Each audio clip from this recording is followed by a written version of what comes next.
Desde el alma milenaria de nuestros pueblos, su expresión, arte y música, lo escuchas solo en Cultura Latinoamericana.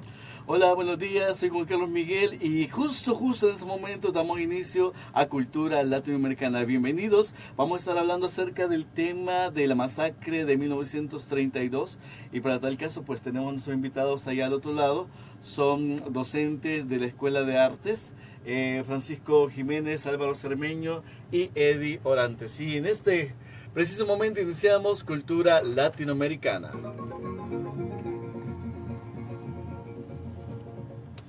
Muy buenos días, bienvenidos a una emisión más de su programa Cultura Latinoamericana. Estamos haciendo enlaces, estamos transmitiendo en vivo vía Facebook Live y es un placer enorme saludarle a través de la cabina de YSUS, la voz del Alma Mater.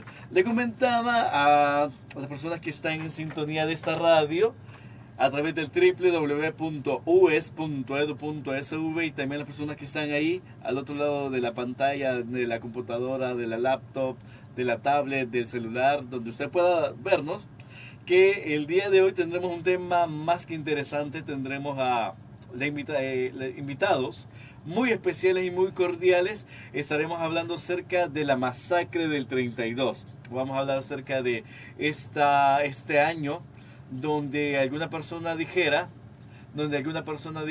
que los salvadoreños nacimos medio muertos y medio vivos. Algo así escuché por ahí. Pero para tal caso vamos a estar conversando con nuestros buenos amigos, con Francisco Jiménez, docente de la Escuela de Artes de la Universidad de El Salvador, nuestro buen amigo Álvaro Cermeño, investigador, indigenista y también docente de la Escuela de Artes, y también nuestro buen amigo Tonatiu, Eddie Orantes, también representante de allá de la ciudad de Escudos y Banderas de Panchimalco, docente universitario de la Escuela de Artes, y junto a ellos tres vamos a estar hablando acerca de esta fecha, 1932, qué es lo que sucedió antes, qué es lo que sucede durante y después de esa masacre. A mi punto de vista, considero que a raíz de esa masacre del 32, mucha de la cultura originaria de El Salvador se perdió. Así de simple. Y es por eso que estamos como estamos. Algunos andamos tratando de reencontrar la identidad cultural salvadoreña. Y de eso y mucho más vamos a estar hablando hoy en Cultura Latinoamericana. Bienvenidos. Esto es YSUS, la voz del Alma Mater. Muy buenos días, mis estimados amigos, Jack Tuna, Jack Peina, Manúas. Espero que estén muy bien. Bienvenido, Francisco. Bueno, buenos días a todos y a todas los radioescuchas de ISUS.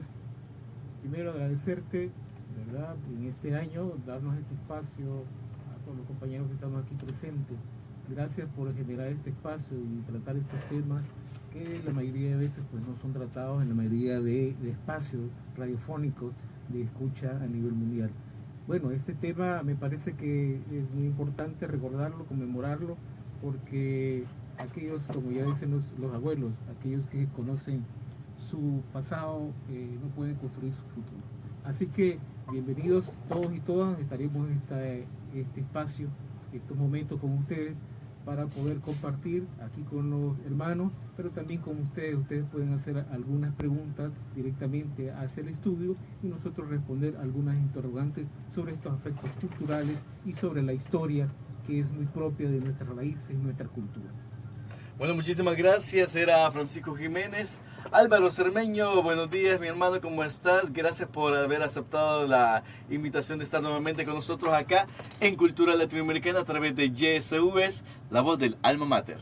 Buenos días a todos y todas. Juan Carlos, un abrazo. Muchas gracias por tenernos aquí, aguantarnos unos segundos más aquí en esta vida y sobre todo construir parte de nuestra memoria, reconstruir parte de la memoria histórica salvadoreña que año con año se alimenta a partir que tenemos viva esa llama, ¿verdad?, del recuerdo, de la denuncia, de la acción de tomar las cartas por el cuello, decir, hey, aquí estamos, no estamos muertos, como dijo Osvaldo Escobar Pelado, vivo, medio muerto, ¿eh? O como Roque también lo acuñala posteriormente. Vemos un poco sobre toda la construcción de la memoria y eso nos trae esta mañana.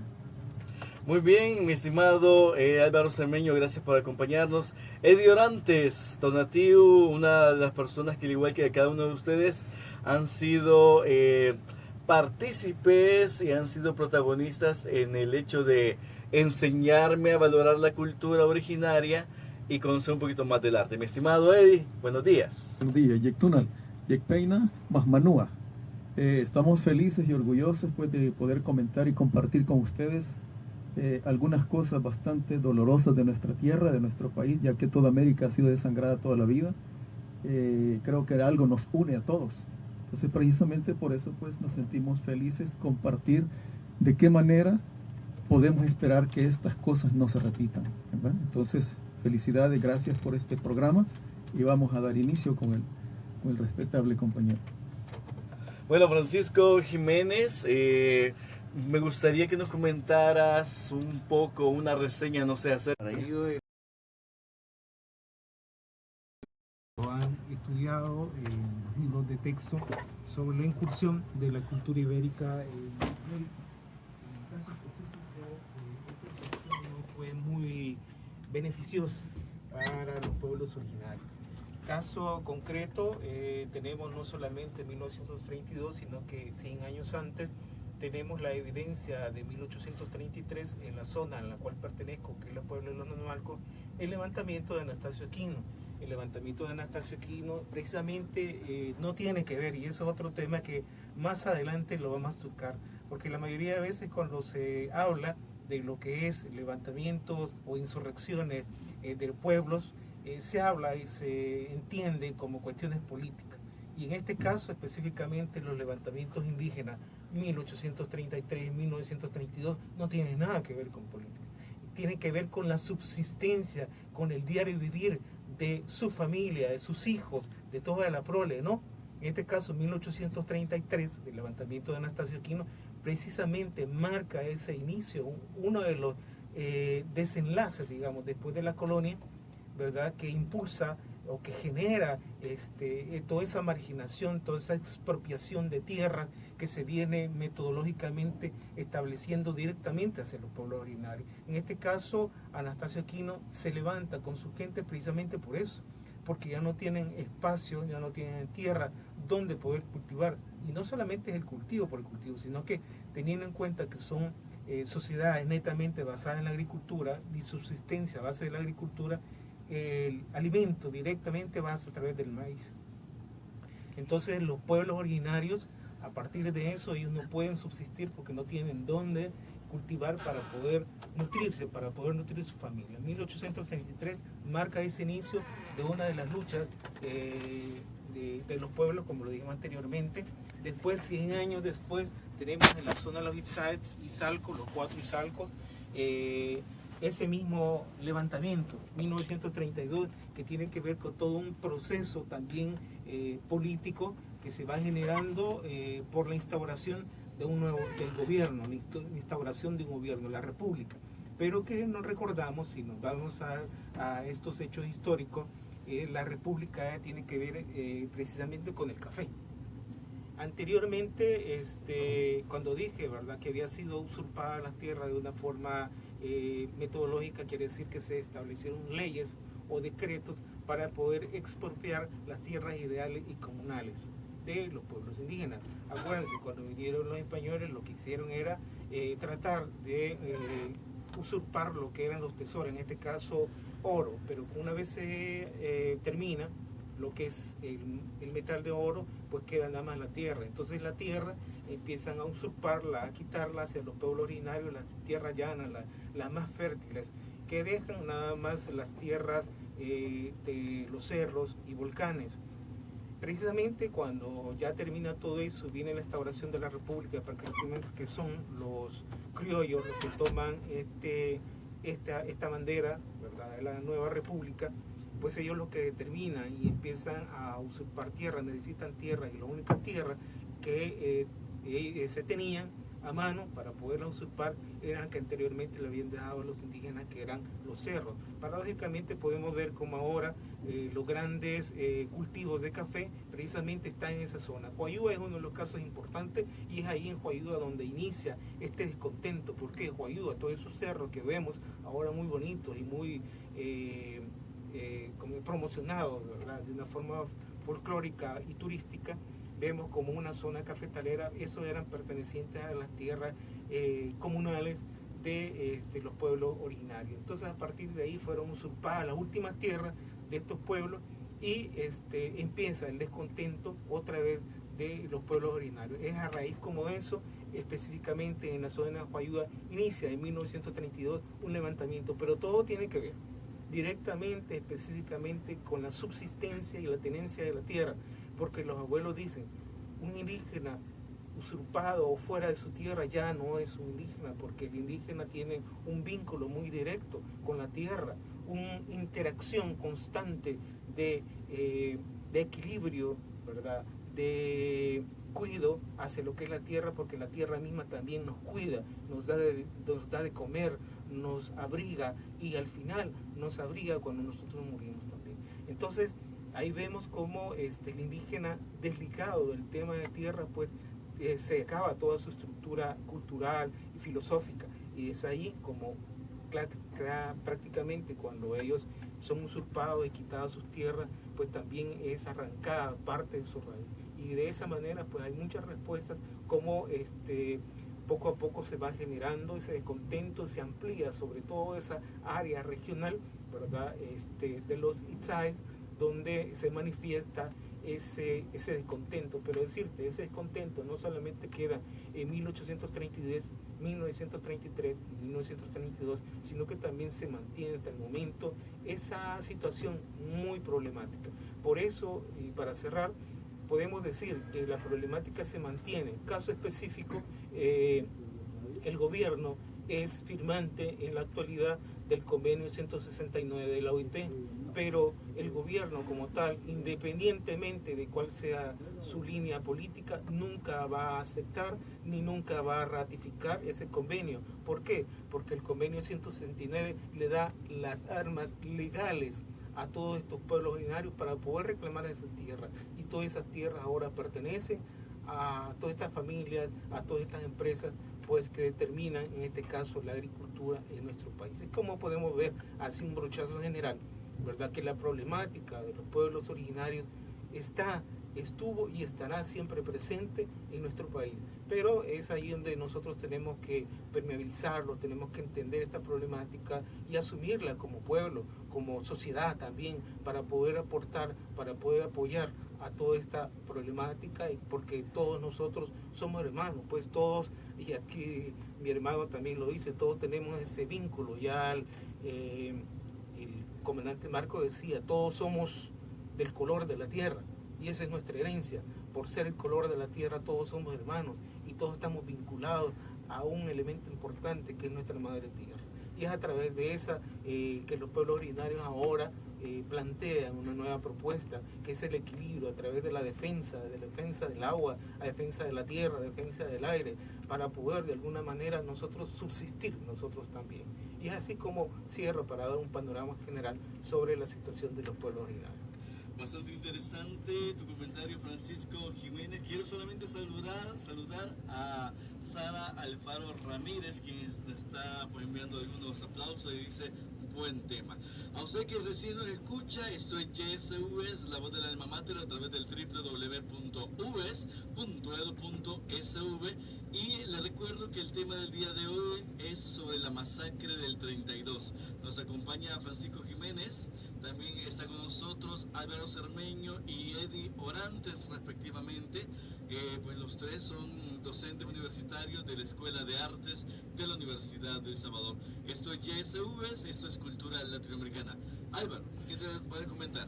Bueno, 1932, especialmente en enero, se vincula mucho la memoria colectiva salvadoreña. Nosotros le denominamos memoria histórica, con la convicción de que marca un hito dentro de toda la abyayala milenaria en nuestro continente. especialmente porque es prácticamente el tiro de gracia que se le da a los pueblos originarios, nuestros pueblos indígenas. La vinculación, como bien lo decía el Tata acá, Francisco, ha estado vinculado siempre el ser humano a la tierra, y especialmente el indígena se vincula mucho a ese elemento espiritual, material, en la cual la tierra se vuelve un elemento básico y es nuestra madre desde el punto de la cosmovisión. Nosotros no somos dueños de la tierra, sino que la tierra, nosotros somos propiedad de la tierra. Es al revés en la vinculación de la cosmovisión mesoamericana, de todos nuestros pueblos de América Latina.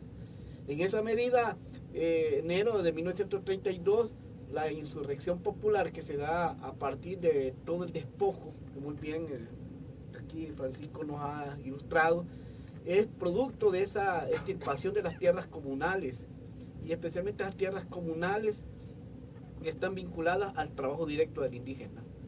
Y vemos que precisamente 1833 es un golpe también, 100 años atrás del 32, con todo el movimiento de Anastasio Aquino.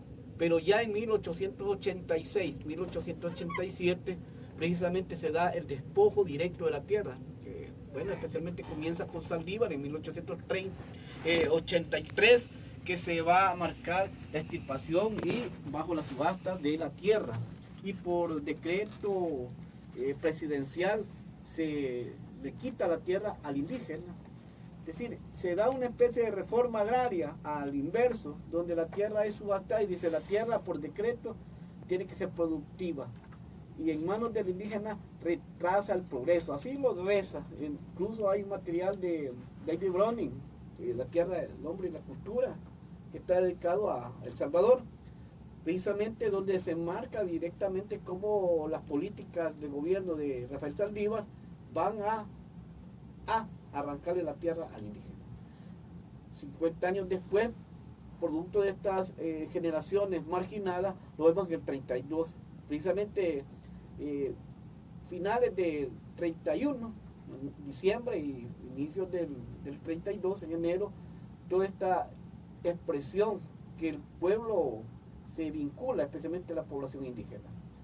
Vemos que ahí hay una situación, y mi hermano hablaba sobre lo político, muchas veces se ha vinculado que ha sido orientado por el Partido Comunista de aquella época, cuando el Partido Comunista aún era un recién nacido, y eso lo mismo lo reza los libros del maestro que recién, bueno, ya hace buen rato que ha fallecido, pero Jorge Arias Gómez, donde nos plantea cómo la situación de que se le quita la tierra al indígena conlleva ese elemento de exterminio. Y especialmente porque al darse los acontecimientos, y especialmente con lo que se ha hablado de lo político, el Partido Comunista era apenas un niño recién nacido, de 2 años. Entonces, difícilmente una organización tan fuerte, lo que se conocía como el Socorro Rojo, orientaba, ciertamente están vinculados. Pero es en sí todo lo que ha sido la historia desde la instauración de la colonia, que va a ahorcar a nuestros pueblos. Y lo vemos no solamente en el caso salvadoreño, lo vemos en todo el continente, en Chile, lo vemos en Argentina, ha sido muy cruel. Siempre se ha creído de que allá no habían indígenas, porque así se ha manejado, y cuando uno va a ver los datos de la tasa de población, es alta la de la población indígena, y son miles de etnias las que hay solo en Argentina. Entonces no pueden decir que las pampas estaban abandonadas, no se ha querido vender y se ha disfrazado. Todo lo mismo ha pasado en todo el continente, y en El Salvador ha sido vinculado precisamente en esa parte de la historia, ahí está. Y lo vemos en los 80, o sea, lo que pasó en el 32 lo volvemos a vivir en los 80. ¿Y cuál fue el producto de la guerra? Precisamente la tenencia de la tierra, o sea, el hecho de excluir a las grandes mayorías por tener una vida digna. Y eso es. Entonces vemos que la memoria de nuestra colectiva salvadoreña nos lleva a reparar y a preguntarnos qué sucede si esto continúa. Lo estamos viendo con estos problemas sociales que estamos viendo, y todos lo queremos reducir a las pandillas, a la violencia social, pero no nos damos cuenta que tiene que ver mucho el hecho de que se ha cimentado una democracia burguesa, que es la que se alimenta por los políticos de hoy en día, y las que afincan y las que defienden todos los políticos del país. Los políticos, estoy hablando de la Asamblea Legislativa, defienden capa y espada este sistema. Entonces vemos que la situación ha sido de cambio, de estructura de la tenencia de la tierra. Eso es un elemento que los acuerdos de paz contemplaba, pero no se le dio. Y sin embargo se habla de finiquitado. Pero bueno, esa situación está aquí. Entonces, la situación es que tenemos que volver a esa esencia. Por eso los hermanos indígenas hablan de la esencia espiritual, del retorno del gran pensamiento de Quetzalcóatl, de Kukulcán, ¿verdad? Es retornar a lo que somos nosotros, como pueblos indígenas. Muy bien, estamos en vivo, esto es YSUS, la voz del alma mater, esto es su programa Cultura Latinoamericana. Eddie Orantes también con su argumento, con su discusión, para que podamos también conocer acerca más de tu sabiduría, amigo mío. Muchas gracias, Ampoña, muy amable. Santo. Estamos nosotros dándonos cuenta, pues, de que en todo el territorio centroamericano ha existido una hegemonía por cuidar el patrimonio. Entonces, este patrimonio en unos países es oro, en otros países es tierra. En el país de nosotros fue una explotación tremenda del café y de todas las personas. Entonces, nos quitan las tierras y el café y lo poco que queda de oro también. Ahora bien, el 75% de los gobiernos, de los 80 gobiernos que han pasado en todo el país de nosotros, han sido netamente militares. Esto es a nivel salvadoreño, que esperamos nosotros a nivel centroamericano, y si nosotros viéramos a nivel americano, todos los gobiernos han sido siempre militares. Ahora, ¿cuál es el problema en esto? Hay que cuidar la casa de los grandes, la casa de los mayores, la casa de los dueños de la tierra, en este caso son los usurpadores. Ahora, el problema que se nos da en el país es que esta pequeña cantidad de militares estuvo engañando al país de nosotros de una gran cantidad de maneras. En especial, pues, el señor Martínez, el presidente, lo que hizo, pues, hacerse miembro de la teosofía y trasladar toda la teosofía europea, que después se había posesionado en toda América, para poder mantener engañada a todo el país. Yo no sé si ustedes algún día han escuchado de qué manera nos mantenían engañados. Sábados y domingos había programas especiales donde la gente por fuerza tenía que formar parte de un pequeño radio para poder escuchar el mensaje del presidente. Y el mensaje del presidente era cuidarse, que no decir vulgaridades, no pensar mal de la persona, no pensar mal del prójimo, porque venía la ley del karma encima. Entonces, toda la gente decía que la mente es libre. Se habla de una libertad siendo oprimidos. Entonces ese es el caso que nos expone, pues, la historia. Vienen los indígenas y se levantan, pues, ya hartos de todo esto. Por supuesto, forma parte de todo esto la religión. Algunas personas, pues, se van a sentir un poco tocadas en este caso, pero las religiones es necesario, es un campo minado que deben de verlo con cuidado, ya que generalmente, pues, nos vedan algunas cosas y nos dan otras. En este caso, pues, nos vedan la verdad. Nos vean la verdad y nos hacen que todos le digamos amén y sí, y estamos de acuerdo. Que los indios que se sublevaron son los que no creían en estas cosas, ¿no? Que creen en su propia religión, en su propia esencia, en su propio credo, en su propio todo, ¿no? Entonces su patrimonio y su historia está en la tradición. Entonces, luego viene, pues, de la masacre. Solamente eran palos y machetes con los que se enfrentaron. Obviamente, pues, se respondió con cañones, se respondió con fusiles, con pistolas, con todo lo demás. Entonces no quedó nada. 30,000 personas aproximadamente cuentan los muertos encontrados. Quién sabe si habrán más, ¿verdad? Ahora bien, la cultura continúa. Sin embargo, viene el presidente y contrata a un montón de artistas, pintores y artistas de teatro para disfrazar la situación, y estos se encontraron de ir de país en país y en todo el país de nosotros a exhibir de qué manera fue la masacre. Y la masacre termina siendo adjudicada la culpa a los mismos indígenas, porque los toman como comunistas y el comunismo se veía como lo más nocivo, lo más peligroso, era una monstruosidad. Entonces, basada en esto, pues, las personas quedan asustadas y el presidente prohíbe la lengua náhuatl para siempre. Entonces a todas las personas les cortaba la lengua el que quería hablarla, para que no conspiraran contra el gobierno. Se prohibieron todos los atuendos indígenas por completo. Entonces aquí nos dice el mismo Ministerio de Educación, hace 20 años atrás, consideraba que aquí no habían indios y que los indios eran indigentes. Entonces eso lo dice las cartas del Minedo. Entonces, tras una larga lucha detrás de nosotros y nosotros detrás de ellos, bueno, entonces se logró pues hacer que nos vean y que existe la gente indígena, existe en este lugar. Entonces, debido a esto, pues, gracias, existe una lucha en la actualidad. Y esa lucha forma parte, pues, de restaurar toda esta formación indígena, equilibrarla. Hasta hace poco el ministerio se ha quitado el miedo de permitir de que las personas aprendamos náhuatl. Hasta hace poco el ministerio ha permitido que las personas puedan realizar ceremonias. Y hasta hace poco se acepta que en El Salvador hay pueblos indígenas. Ahora bien, en la actualidad, pues, algunas personas todavía siguen dormidas gracias a la religión. Y debemos de saber de que una cosa es el levantamiento indígena y otra cosa es un levantamiento revolucionario. Son dos cosas diferentes, ¿verdad? Yo espero que nuestros hermanos acá nos apoyen en la diferenciación. Bueno, en este caso, directamente, uno de los elementos que se ha tocado es muy importante, lo que nuestros hermanos aquí han planteado, es sobre esa pérdida de identidad, esa pérdida paulatina, pero obligada que se hizo. Caso concreto, en la área regional de los pueblos nenualcos, vamos a encontrar muchos toponimios de carácter indígena, pero cuando nosotros nos abocamos hacia lo que es la población, ya el idioma, la vestimenta, los nombres, todo eso se perdieron. ¿Por qué se perdieron? Específicamente por lo que han planteado acá.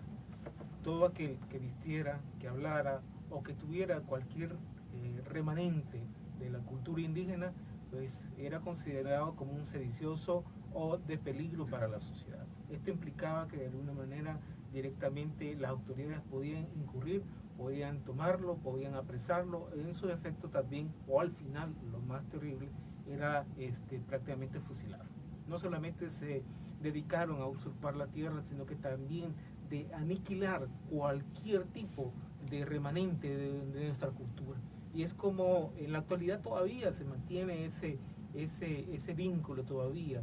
Los abuelos todavía lo tienen, pero muy escondido. Por eso que la mayoría de nosotros, cuando nosotros vamos a los pueblos llamados originarios y les preguntamos si son indígenas, pues lo primero, la reacción que ellos tienen es decir que no.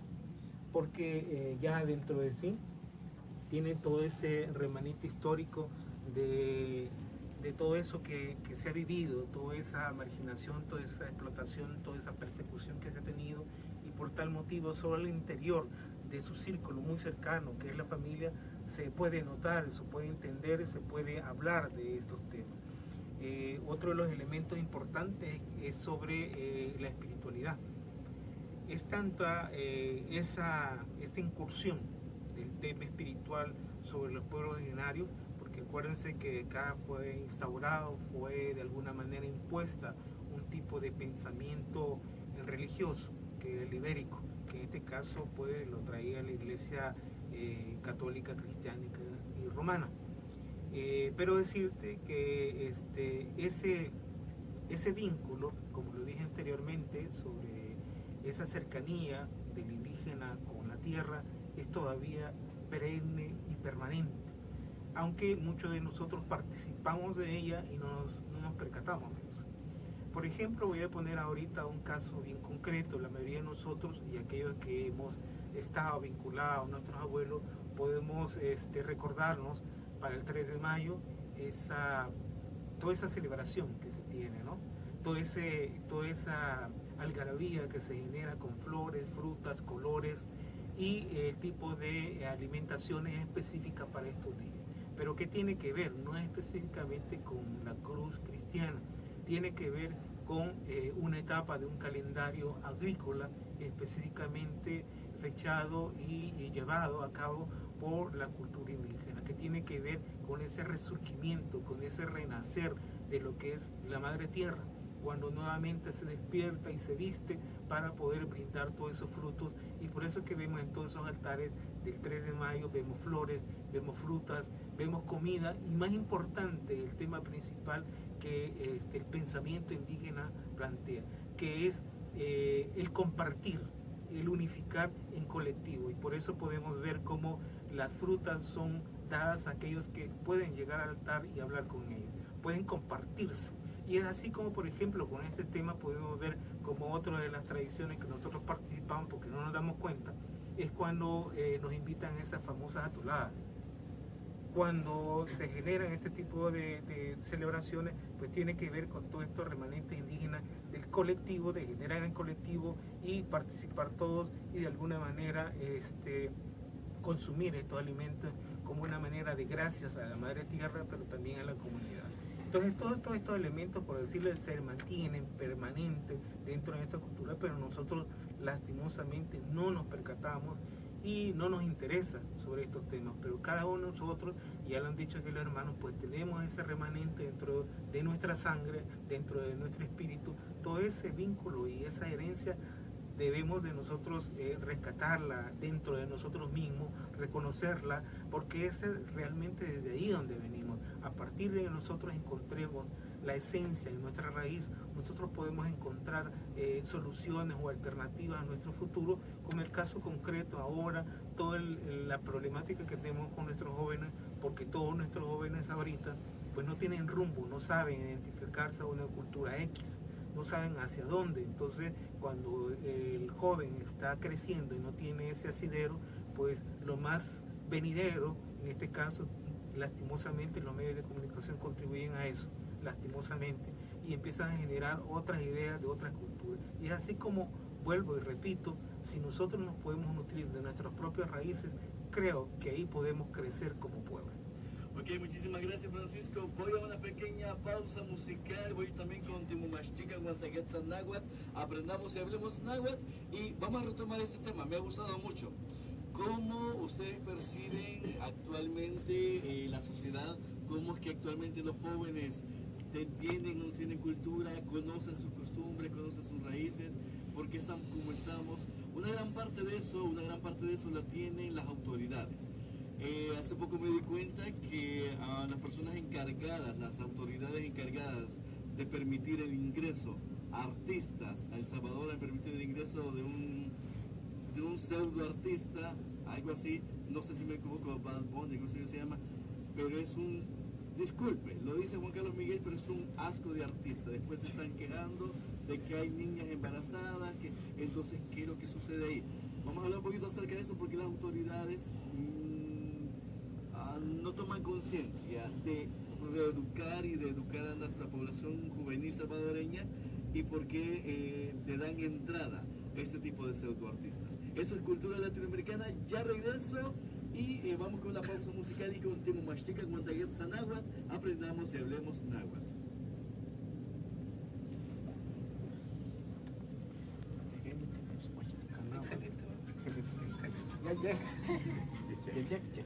Excelente. Cultura es el conjunto de todas las formas y expresiones de una sociedad determinada, costumbres, creaciones.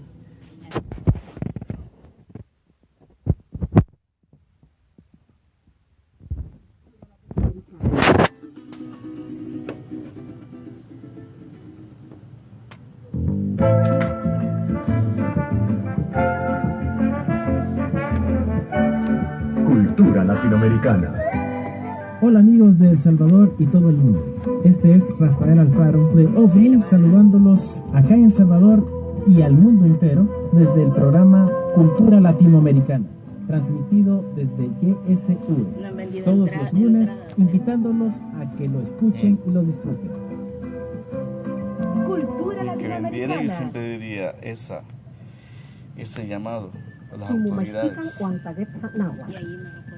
Aprendamos Espérate, voy. y hablemos Hazme un favor si náhuatl. puedes abrir la puerta porque están tocando. Ahorita. Voy a ver si me. Ahora quiero hablarles sobre algunas palabras de lugares que se conocen como toponimios.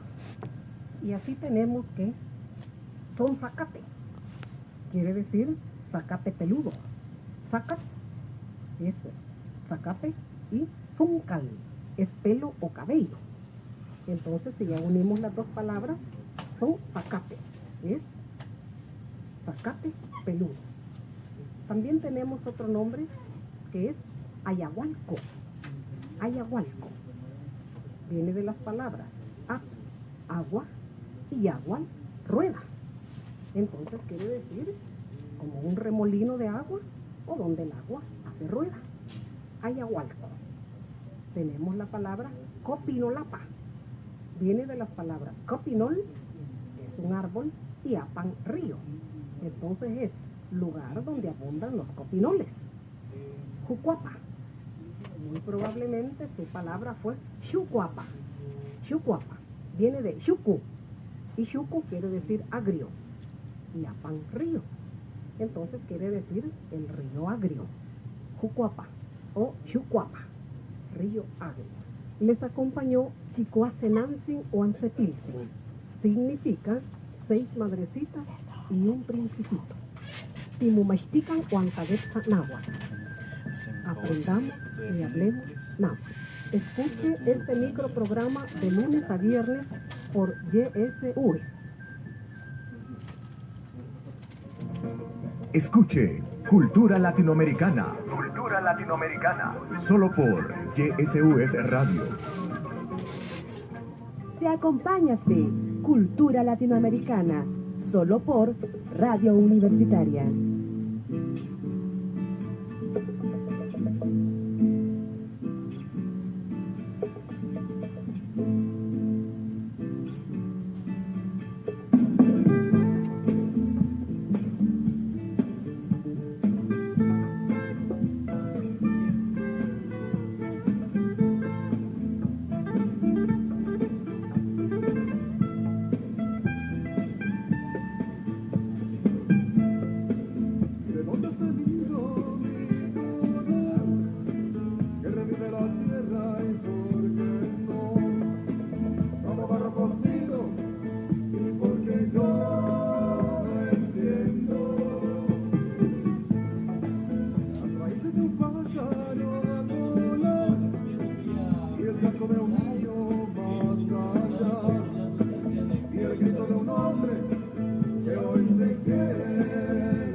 Estás en compañía de YSUES.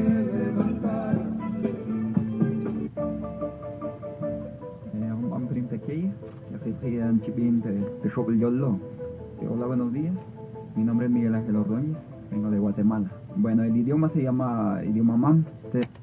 Bueno, usted que está escuchando, estamos transmitiendo vía internet a través del www.ues.edu.sv. YSU es la radio de la Universidad de El Salvador. Esto es Cultura Latinoamericana. Usted al fondo va a observar a nuestros invitados, Francisco Jiménez, Álvaro Cermeño y Eddie Orantes, tres buenos amigos quienes tenemos el placer de conocernos desde hace mucho tiempo y estamos hablando acerca del 32, generalidades, algunas de las causas, y en este bloque, ya para ir finalizando el programa, vamos a hablar acerca de cómo los jóvenes conocen o no conocen el acontecimiento del 32, así como pues un mensaje a la conciencia para que la cipotada pueda conocer y sentirse orgulloso de sus raíces. Eso es Cultura Latinoamericana. Solo por YSUS Radio.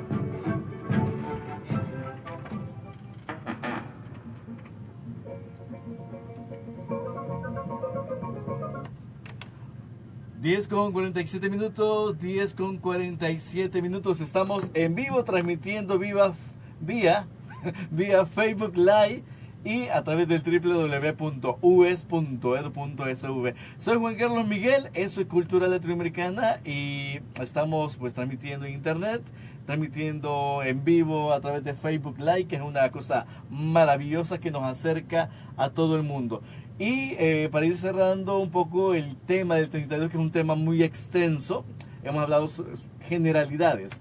Me gustaría que retomáramos lo que estaba hablando anteriormente Francisco, acerca de por qué las nuevas generaciones no conocen los acontecimientos del 32, por qué no se interesan en la cultura originaria o por qué todavía están como dormidos, chateando. La mayoría de jóvenes usted los ve caminando y no te saludan, sino que están chateando, aunque vayan a la par del novio, la novia y el compañero, van chateando a la par. O sea, es algo raro, pero ¿por qué los jóvenes están así y no retoman las tradiciones, costumbres, cultura, folclore, música, como usted quiere llamarle, de El Salvador? Mucha gente dice, es que nuestro paísito puede ser, y no somos el único país a nivel latinoamericano que tenemos problemas de corrupción, de violencia, economía, todo lo que usted quiera, pero nuestro país, aparte de ser pequeño, es un país hermoso.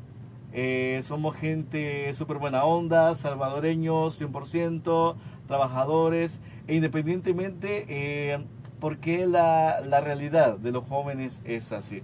Me gustaría pues comenzar con Francisco para que nos comente acerca del tema e ir cerrando un poquito el tema del 32, que es un tema muy extenso, pero vamos a hacer otro programa. Francisco. Para ir cerrando y haciendo estas reflexiones y el vínculo que tiene ahora el hecho con los jóvenes, pues yo lo radicaría específicamente en el tema educativo. Ahí me parece que es el punto central en el tema educativo. ¿Por qué? Porque desde un tiempo para acá, en el tema educativo, la intención, el objetivo principal y terminal de todo esto es tu vida. Tú ves por tu propia subsistencia y nada más métete